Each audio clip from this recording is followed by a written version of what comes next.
Din hija x-xena ta' bħalissa f'bosta bliet fl-Iżrael fosthom f'Tel Aviv.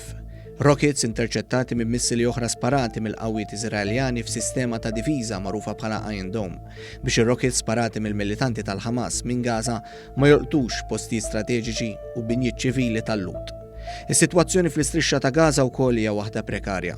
Attakki mill-ajru tal-qawwiet Iżraeljani li qed jingħad li huma mirati għall-militanti iżda joqtlu anki tfal u nisa.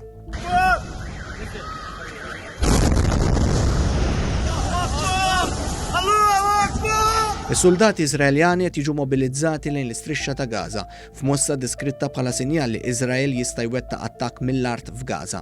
3,000 soldat tar-riserva ta' Iżrael ġew imsejħa biex jgħinu f'konflett li beda fl-aħħar jiem fil-belt imqazza ta' Ġerusalemm. Minn tal-inqas 83 Palestinjan mietu u 7 persuni Iżraeljani nqatlu wkoll. Ix-xeni tal-funerali huma taqsim il-qalb fuq kull naħa, fosthom għal dan it-tifel Palestinjan li tilef lil missieru.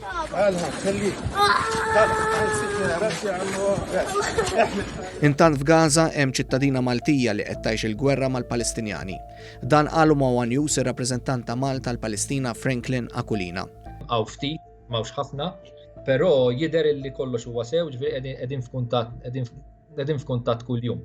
Għandna ċittadina Maltija Palestinjana li qiegħda ġo Gaża, qed tipprova toħroġ minn hemmhekk u qed nagħmel kuntatt magħha kuljum.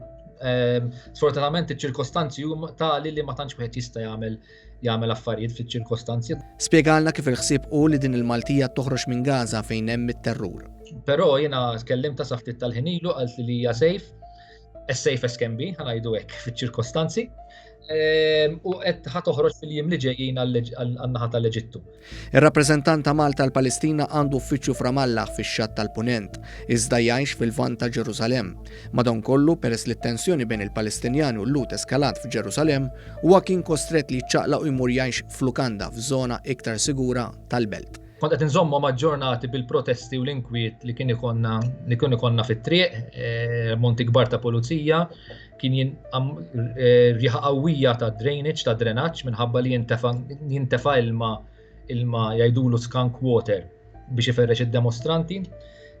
U għas-saħħa u s-sigurtà tiegħi ġie deċiż illi jiena niċċaqlaq ftit ġo Ġerusalemm stess, ġifieri ġo Ġerusalemm tal-Lvant, nibqa' ġo Ġerusalemm tal-Lvant, imma mhux f'dik propju f'dik dawk iż-żewġ tliet toroq. Spjegalna wkoll is-sitwazzjoni li hija waħda surreali fejn trid tgħix fi gwerra iżda tkompli b'ħajtek. Fil-fatt hija kważi sitwazzjoni surreali, kważi qatt tibda temmen xi jkun għaddejn, qed tifhem ġifieri.